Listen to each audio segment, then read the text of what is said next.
of the Boostly podcast. The recording is in progress. So as we go, so this is now being streamed live on YouTube, on LinkedIn, on Facebook, and wherever else it is being restreamed live. So I just wanted to say welcome. Thank you so much to tuning in with us live, or if you're on the replay. What you are looking at right now is a Zoom room. So in the Zoom room, as we normally do, we've got myself, we've got the amazing guest that we're going to give a big intro to, and as well, we have got all of the Boostly Academy members. So wave and say hi, just as as I throw you all up onto the screen. So we will have the Boostly Academy members back very shortly.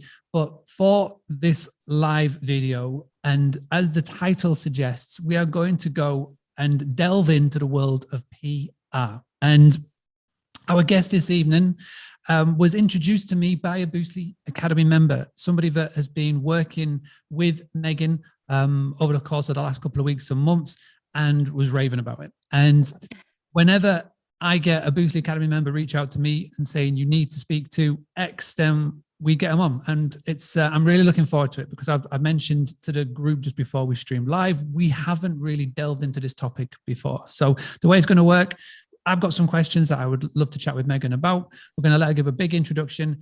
We'll delve into them, and then Academy members, as we're going along, will be able to ask questions live. And if you want to find out more about the Boostly Academy, I've mentioned it a few times. You're thinking, what is that, Mark? Go to boostlyacademy.com and you can join today. So Megan, thank you so much for doing this. If you could just give us a super quick introduction about Rural Roots, about yourself, about how you came to doing this, and let us know where you are in the world. It looks like in a lovely attic in a sunny part of the UK somewhere. I know, I'm kind of regretting sitting up here now, it's so warm. Hi, I'm Megan Allen. I'm founder of Rural Roots Media. We are a PR agency that works exclusively with rural tourism businesses in the UK. I'm based in Rutland, and I bet a lot of you are thinking, where's that? So it's an independent county just sort of between Leicester and Peterborough, so in the East Midlands. Absolutely gorgeous and very, very rural. My background is journalism, so I started out as a journalist and sidestepped into marketing and PR, working for a farm attraction over in Peterborough. So worked with them, and when I was made redundant, my manager at the time actually advised me to go freelance and said, why don't you start doing PR? It's clearly where your skill set lies with the journalism background. You're great at identifying stories, you've got loads of great connections. So it grew out of that, and it's been 5 years now. So I work with sort of I say small businesses generally, but I actually work with some larger destination management organisations as well, like the Nene Valley, like Discover Rutland, and I also work with Farmstay. And then I also, what my real passion for what I do comes from helping making PR affordable and accessible for small independent tourism businesses, because I know not everyone has a huge PR budget. And any skills that I can pass on, ways that I can teach people to tell their own stories, identify their stories, which is often the biggest challenge. They don't even know what their stories are, work out who their audiences are, what magazines, newspapers they might be reading, all of those sorts of things. Then we do that. So that's me in a nutshell. Amazing, and congratulations on 5 years in business. Thank you. And you've also got members of staff, growing a team, which is exciting. Yeah, there's 6 of us now, which is crazy. In the last year, this time last year, there was just me, and believe it or not, during lockdown, we did a lot of work on why PR was still so relevant even when you're closed, and keeping those conversations going, keep your reputation going, that we managed to grow, which bucked the trend hugely. But it's been lovely being able to help more businesses to tell the stories. And when did the connection with hospitality come in? You mentioned Farmstay, which for people who don't know is a big hospitality association in the UK. But when did you sort of make that connection with hospitality, or has it always been there since the dot, since like 2016? I've always worked in hospitality myself. So even when I was a journalist, I was still working in pubs. Journalism doesn't pay very well. But also it was a great way to get stories from my patch, from the town. So you're chatting to people behind the bar. So I've worked in hospitality since I was 16. And then when I decided to go into marketing, I went in to work for a farming charity, food and farming charity, which was also a tourist attraction. They did camping, but they also had, you know, a farm park and all those sorts of things as well. And when I left there, I worked in heritage, so worked on huge heritage projects, so always within PR. So even when I started the agency 5 years ago, I originally intended to just work in Rutland, but I soon realised that actually my passion was in hospitality and tourism. That's where my connections were. That's what I wanted to talk about. And I just want to get people out of the cities and into the countryside, spending money, but also just appreciating what a gorgeous country we have. And I think, well, that's one good thing that's actually come out of this lockdown situation is suddenly people have opened their eyes to the UK and as a tourist destination. Yeah, definitely, whether they wanted to or not. Yeah, exactly. It's been forced on them and they love it, especially when the weather's like it is at the moment. It's glorious here. 100%. Okay, so let's delve into PR. For those who are watching this and haven't got the first clue about what we're talking about, in a nutshell, if someone says to you, Megan, what is PR? Why should we be paying attention to it? What is the most simplified version that you would say to somebody over the last 5 years, small business owner? It is the protection and building of your reputation. So it's aside from marketing, a lot of people get advertising and PR mixed up, and you know, advertising is what you pay for, PR is what you pray for, is a really good example of that. So PR is actually other people talking about you. So if you can get a journalist coming along and talking about you, or work with a local newspaper or local radio station and they're talking about you, then that is PR. But then in this digital world, it's things like your Facebook reviews, you know, people tagging you on Instagram, anything that's going to build your reputation in the eyes of other people. And in hospitality and tourism, visitor experience massively comes into that category as well. So, and that's what sets PR in hospitality and tourism apart, really, the visitor experience side of things. I'm glad you mentioned the tagging on Instagram, because it did remind me of one thing that I would love everybody to do. Boostly Academy members that are in the Zoom room and those that are watching live with us, what I would love for you to do at some point is grab your phone, take a picture of the screen of Megan and I, and then go and post it on Instagram. Go on Instagram and I want you to tag in at Rural Roots PR, RURALROOTSPR, and at Boostly UK. Put it up on either stories or your post, and I'll just pick one person at random and I will make sure that you get some Boostly goodies in the post, because I would love to get more attention to this, and Instagram is a fantastic way of doing so. And even if you want to do it on Facebook as well, if you do it on Facebook, I won't see the tag, so make sure you send it to me in a message and I'll just take everybody, put all the names into a hat, and I'll make sure one person gets some lovely Boostly goodies in the post. Okay, so let's start then with small business owners. I love that where you say advertising is something that you pay for and PR is something that you pray for. I love that quote. That's fantastic. So let's say that small business owners, and you see them using PR. Now, you've been in journalism and you've been doing this. So you've been on both sides. Now, where do small business owners get it wrong? Or what's the most important mistake that you see people make when they try and do this? So whether it's from a journalist side or you on like the agency side helping, where do you see when people are getting started without your help and guidance, where's like the main way that they go wrong with this? Oh, that's a whole can of worms. Well, obviously the biggest mistake they make is not doing it for a start. They just think that their business isn't important or no one will be interested in their story.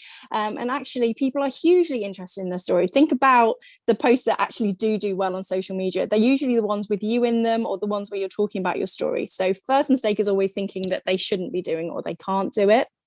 The second one is not having good images. So anyone who works with me will know that I talk about this a lot, but having decent images is so vital to PR, because without them, you're much less likely to have your story published. So making sure you've got really good high-res images is vital. So images, let's say that somebody comes to you and goes, okay, Megan, so I'm not a photographer. I've got a phone, which has got a decent camera on it. Like, where, like, do people have to go down the route of getting a professional shoot, or can they get away with it by using one of these? Like, where does it draw? Where do you draw the line in these recommendations? No, camera phones are so clever these days. So you can take your own images. All I would say is everyone generally holds their phone like this, don't they? Portrait. If you want to work with the press and the media, turn it that way and do landscape. So, make sure you've got both. That's fine. Sorry, I'm probably making everyone dizzy, but try and get some really good landscape images. And if you can get people in them, that's really vital as well. I even saw a journalist tweeting about this a few weeks ago, saying that a hotel had just sent him 150 photos and only one of them had people in. And they want to show people experiencing that hotel, not just pretty landscapes or just an empty restaurant. They actually want to see people enjoying it. So make sure you get people in them is really, really vital too. Okay, so let's go down the route of that we want to get involved in PR. Now, from what I've learned, and my knowledge is very slim on this, there's two types. There's proactive and there's reactive. Now, Can you please just very quickly cover the two types of PR that is out there? And we'll start with proactive and work on reactive. And if there's any more actives, throw them in as well.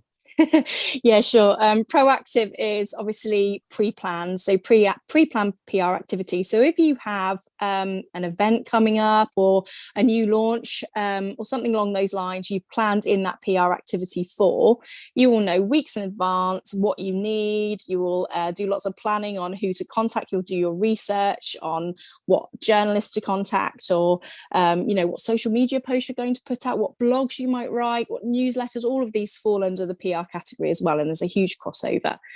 So that's proactive.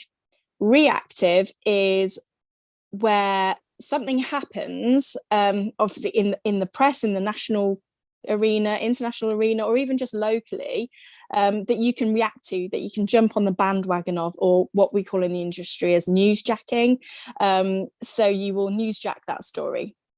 So for example, basically in the last year, all we've done is reactive, because we've not known from day to day what we can do, what we can plan in. There's no point in promoting something in advance, especially events, when events haven't been able to take place. So we've been just newsjacking everything and making sure that we can react as and when we need to. So let's talk about the newsjacking, because I think because we'll very quickly go back to proactive in a little bit, but I think this newsjacking, this reactive PR is really important. So because this is where your business can get in the eyes of so many people in such a quick amount of time. In my opinion, from when I've worked alongside this, it can be one of them where it is literally so quick paced, because when it is reactive, a journalist will want to speak to you and it's got to be there and then, and then it's literally out that evening potentially, because it is just quick nowadays. So how can a business owner set themselves up the best to be able to take advantage of reactive or newsjacking PR? Like, what can they be doing, whether it's on Twitter or relationship building, or how they structure their website or their social media profiles, or just anything like that? What are some like those quick fire tips that you usually like to give out to somebody when you're doing something like this and explaining to a host or a business owner? You've just listed most of them, to be honest. Building a relationship with the press is really, really vital. And Twitter is absolutely the tool for that. So using hashtags like #journorequest on Twitter is a really great way of keeping on top of what journalists are looking for in articles. So if a journalist is writing an article on a particular subject, they will look for sources of information and they will go on Twitter and use #journorequest. They also use platforms like Trav Media, Response Source, but they all cost money, whereas Twitter is a free resource. So you can keep on top of what they're looking for, and if you can just reply to them or ping an answer back to them, a lot of the time they will put their email addresses in as well and send them some information that's relevant to that request that you can jump on top of and you can newsjack.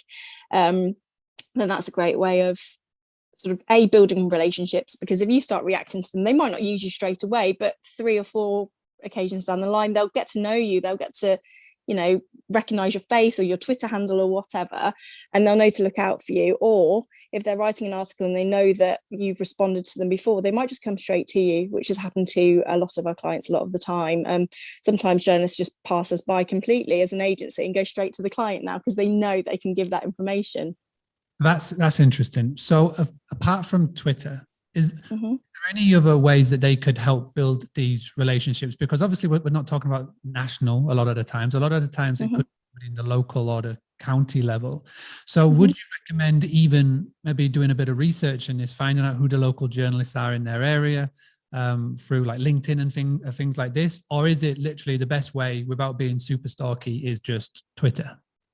No, I mean, research is the base of any PR campaign. So researching A, who your audience is, and B, what magazines or newspapers or media that they are using is really vital. So the best thing you can do is pick up a copy of that magazine or that newspaper. And as you say, research who the journalists are, ping them an email, just introduce yourselves. I think journalists actually quite like just hi kind of emails. They're so used to people just wanting stuff from them all the time that sometimes it's nice to just build up relationships that way. Normally I'd say, you could always pick up the phone, but at the moment you can't because everyone's working remotely. So knowing who to call and where is impossible. Or sending them something that's like snail mail is so underrated. So, sending them something in the post, but doing your research is really, really vital for that. So making sure you're building up those relationships that way. And just reacting to things as well, reacting to them on Twitter or Facebook, or just, again, getting your name out there. It's funny because, again, I think right now journalists, especially when it was in 2020, they were looking for good news stories because everything was so bleak. And so hosts that were able to pivot the business. I'm thinking of a host right now in Torquay, who bed and breakfast owner, who during the pandemic couldn't open the actual bed and breakfast, but has started to do paintings. And she got in the local press. That was a good news story. Like, host couldn't do a business, pivot, and it's a good news story. And I think, again, if you've got some good news, it's worthwhile to share. And I think this is the problem. And it's always the trick is that you want to reach out to newspapers, you want to share your good news, but you don't want it to come across as too salesy, because it's always the case is where you send an email to a journalist and say, oh, this is fantastic, we're doing X, Y, and Z. And it always comes back to saying, yeah, sure thing, here's the sales team. Yeah. So how do you decipher? And I know this is something that you teach, and we're definitely going to get people to go to the website where they can find out more. But how do you decipher what is newsworthy or what should actually not go to a journalist and what should stay on your blog, your social media, etc.? What's like the tipping point, and how do you judge it, if you've got any recommendations? That's a really tough question, because I mean, there are some times when I've thought, oh, I don't think that would make a huge news story, but we'll send it out anyway, and it gets some really great hits. So there's a few factors into that. Obviously, it's what else is going on locally, if you're looking at the local press, because if they've got the space for you, they'll put it in.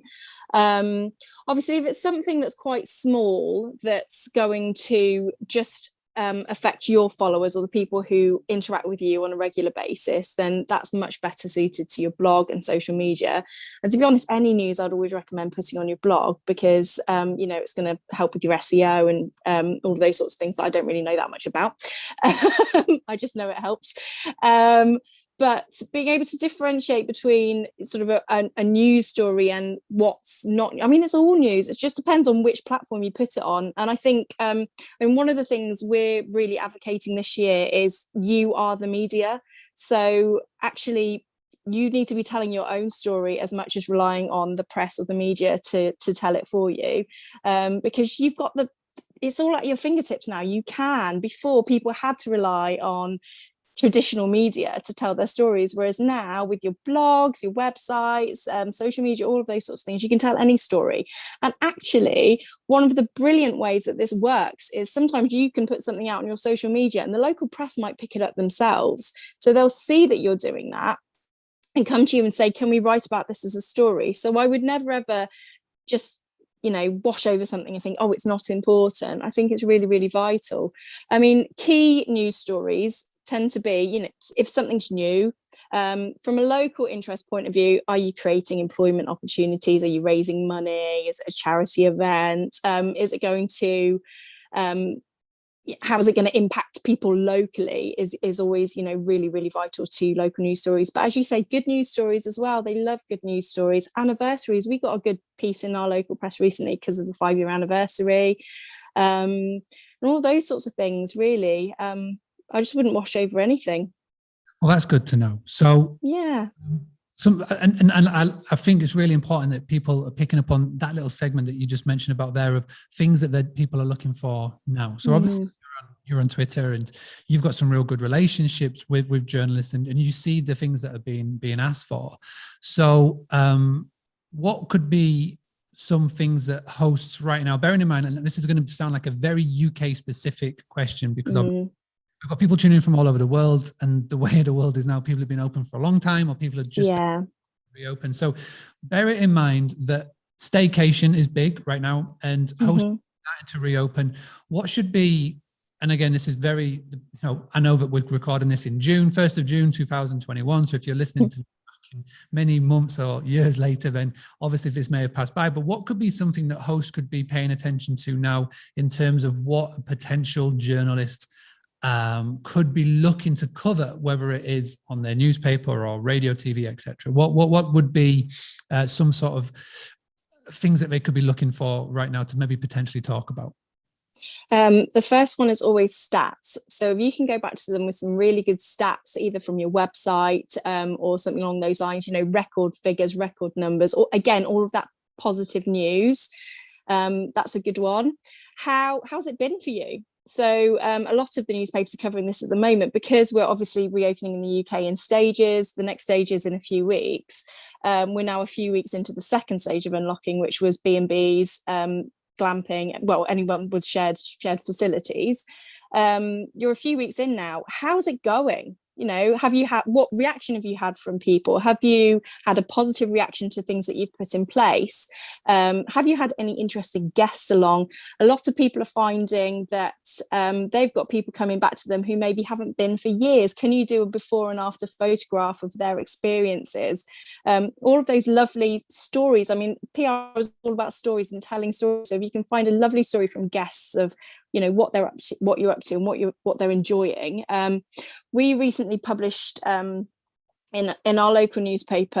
I've got a new account manager in PR, and she came up to Rutland. She'd never been to Rutland before. She actually wrote an article on her first experience of Rutland and what she thought of it. And the local paper published it as, you know, first timers view of Rutland kind of a thing, just for a bit of fun. And people locally loved it, because they were like, oh yes, it's such a great county, it's so lovely to see people finding out more about it, and oh, this is our people sending their recommendations of things she could have done, and all things like that. So yeah, any ways that you can newsjack. So this is a newsjacking opportunity, what's happening currently in the bigger picture, that you can show journalists either locally or nationally some good news and some good reactions. And also, how are you feeling about the 21st of June? Are you, you know, if you host weddings or bigger events, how are you feeling about it? Are you positive? Are you confident that they're going to go ahead? What do you have coming up? So what's new? All of those sorts of things, all really, really good opportunities right now. That is amazing. And there's some very good things that you can be doing right now, hosts that can be listening to this, watching this, to be putting into practice. And you may be thinking, well, this all sounds well and good, but what is the benefit? And you mentioned it before about SEO. You mentioned it about in the ranking and keep your website up to date, but you've got to look at it the other way around, is that these newspapers, TVs, radio shows, whatever it is, they've got a really high domain authority ranking with Google. So it can actually get to the point when somebody could Google your business name. Now, obviously your website is going to come up, but also news articles will start to appear as well. And I know Melanie and I know other people have been visible still many years later after appearing in the Daily Telegraph, etc., big newspaper organizations. So it has got a lot of power. It has got a lot of clout. And it's not only a case of the readership now, but this will sit on the internet, on a Google search for months and years to come.